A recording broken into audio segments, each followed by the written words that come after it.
Welcome at IGN. Today we are with Mr. Ozonia Ojera. He's UN Resident Coordinator here in Rwanda.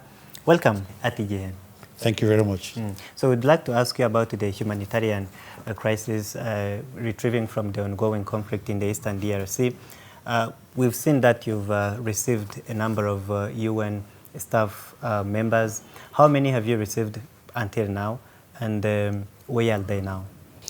Thank you very much. UN protocols in terms of armed conflict are that when the conflict is serious enough that it threatens UN operations, sufficient to also threaten the life of staff members and their dependents, UN can do two things.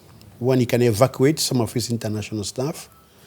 And the idea of evacuation is that it takes them to a third country from where they can then go back to their own home countries and continue to work remotely from there.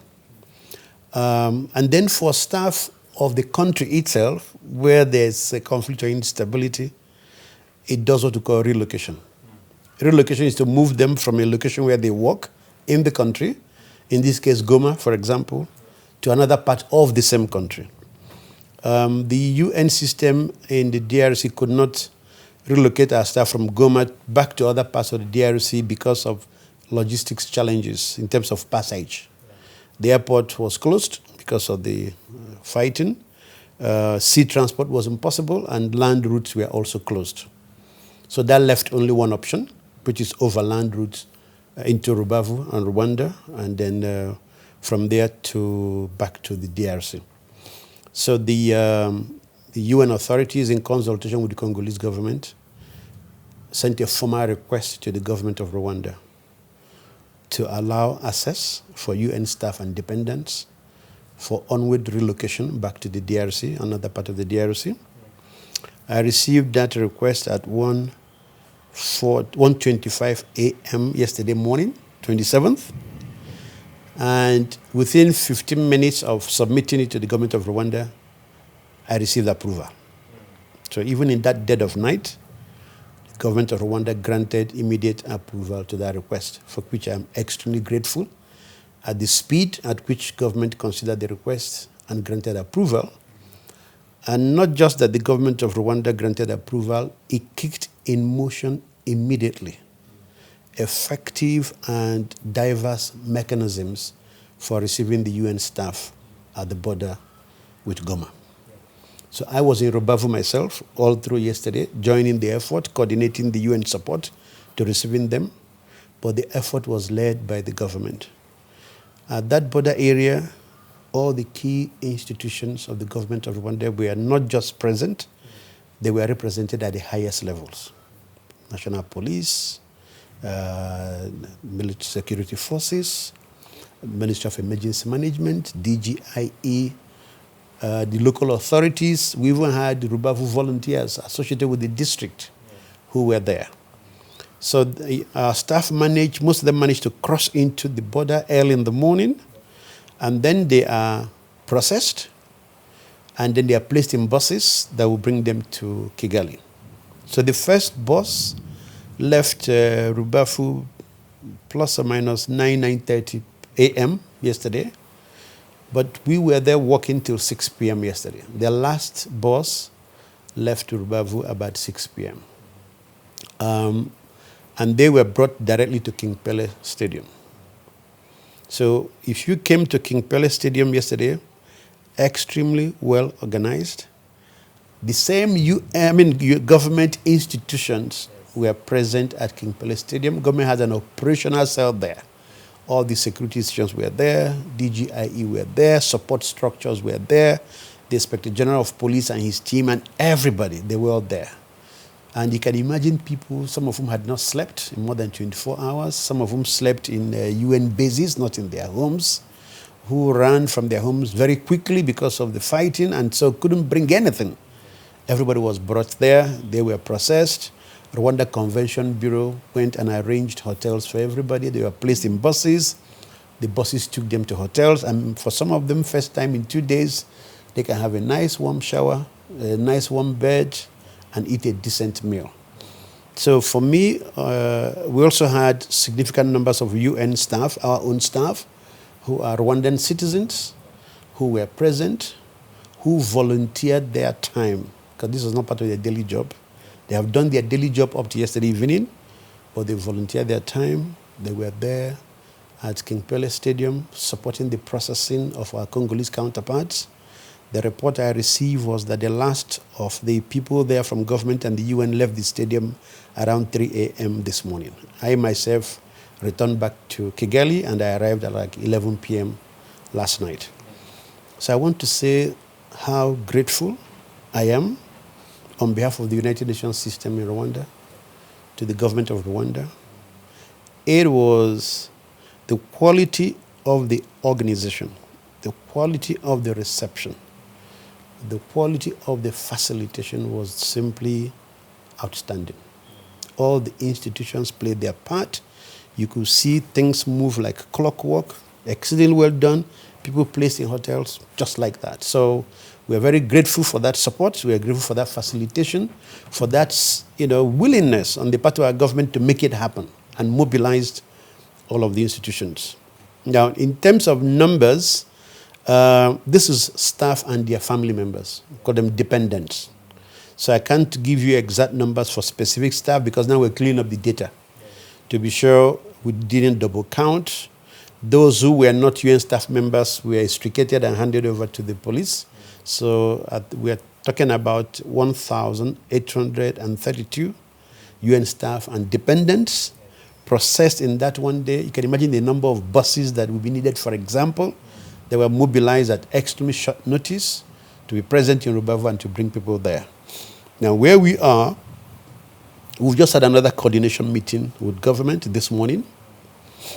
All the Rwandan institutions were there. There was a high-level representative of Office of the President, high-level representative of Office of the Prime Minister, high-level representative of police, RIB, the military security organizations, different institutions in our government. And our focus now is to arrange their relocation because they are still at work as UN staff. They were extricated because they are non-critical staff, which means that thousands more UN staff are still there who are considered critical to the effective functioning of the UN. So government is then making arrangements with the UN in DRC to facilitate their travel by air out of Rwanda. And our hope is that in the coming days, before the end of this week, all of them would have been evacuated out of Rwanda. Out of 2,000 or some of them will be relocated? 1,832 are being relocated back to their home country. So, because these are Congolese citizens. They're all Congolese citizens. So they have to return to their country. So have you faced any challenges throughout this process? Good question. You can do all kinds of planning, but when something like this hits you and you're dealing with human beings, then you find that it's not easy. Some of the women are pregnant. Some have different medical conditions. So suddenly you have people who've stayed in difficult places overnight. They've come the next day. Where you are in Rubavu, there's constant shooting and firing. You can hear the sounds very close by. So people are agitated. People are worried. Some have come with different kinds of luggage. But you can't take the luggage into the buses because it will prevent space for the others. So all the luggage were put in containers. We are, shipping containers. They were, moved by road separately to Kigali. So now the issues of identifying whose luggage belongs to who, how do they take it, how do you deal with people who have medical conditions. Yesterday we tried to arrange food and water. The numbers were significant, so you couldn't find a hotel that will give you 1,800 bottles of water because most hotels have clients in the hotel who need to take care of their clients. You want to arrange some food, finger food for them. The hotels will say to you, we also have to cater to our clients, and because of the fighting, the markets are closed, the shops are closed. Our suppliers cannot supply us food. So you're no longer talking about, can I have enough food? And many are children, hundreds are children. Can I have enough food for children and for mothers? You're just saying, give me what you have. So these are the challenges when you deal with those kinds of contexts. So it is what it is. I think what is important for me, it's the high level of cooperation, the high level of support that we receive from the government, the various institutions of government of Rwanda, top notch, all there from beginning to end until the last person was on the bus from Rubavu to Kigali, and all they are beginning to end until they were all processed in Kigali, placed in buses, taken to hotels in Kigali. Are you receiving any support from the government of Democratic Republic of Congo? You know how the UN works? Each of us is responsible for a certain geographic area. I'm the UN resident coordinator for Rwanda. So my job is Rwanda. If I need anything across the border, my counterpart is not the government of the DRC, it's my counterpart there. And so I pass to my counterpart. So together with my counterpart, there's a lot of joint planning, a lot of discussion, a lot of work that we do. Now, if they need anything from their government to facilitate that, that's their responsibility. Mine is my host government, and so I can only speak for my host government. Yeah. And all I can say is, thank you, Rwanda. We have also seen a number of refugees coming across into Rwanda. As the UN, is there anything you're helping them? So I think we need to remember that we have a historicity in the numbers of refugees in Rwanda. And from the records of the High Commissioner for Refugees, we are close to 135,000 refugees. Majority of them have come from DRC, close to 100,000 over the last 20, 25 years, that are still present, hosted by the government of Rwanda. In the context of the latest fighting, say in the last week or two, a number of people have come in, but why I can't give you any numbers is that majority of those that have come in have not asked for asylum. Because it's only when you ask for asylum, High Commissioner for Refugees kick in their protocol, then they classify you, they document you together with the government, and then you can be issued a certificate as a refugee. Majority of those who have come in have basically come to settle with their family members. People have families across the border. So they go, they stay with their family members. Some of those that have come in have sufficient means that you see them in hotels with their families. So they come, they check in, they pay for hotel, they stay there. The plate number shows it's from the neighboring country, but they haven't declared as refugees. So I can't give you numbers on those because we don't track those. It's quite possible that there may be a government institution that tracks those. In terms of those who we classify as refugees, the numbers are quite small. And because they are very small, right now they are handled by MINEMA. They have not reached, there's a threshold in the UN system about the numbers of refugees that will arrive in a particular day or arrive over a 3-day period. The High Commissioner for Refugees protocol will kick in around what you do. We have not reached those numbers at all. Now, what has happened is that MINEMA has been extremely well prepared. They have created a brand new site, refurbished it, put in all facilities, so for mobile toilets, for beddings, for electricity, for water, you name it. It's ready. And it can take care of several thousands. It also has expanded some temporary transit facilities that it can take in a few thousands if they come. My colleagues in the UN humanitarian community will do what we call pre-positioning. Now, and if you anticipate that people might come, whether they come or not, but you're making projections they might come, very close to that border area, you proposition stocks, food, non-food items, high-energy biscuits, beddings, things like that. Yeah. So from the High Commissioner for Refugees to World Food Program, to UNICEF, to UN Fund for Population Activities, to all the various UN humanitarian agencies, International Organization for Migration, they have pre-positioned stocks. So let's assume the fighting continues and escalates, and we now get higher numbers of refugees, enough to trigger the UN threshold. We have facilities for now that can take care of those.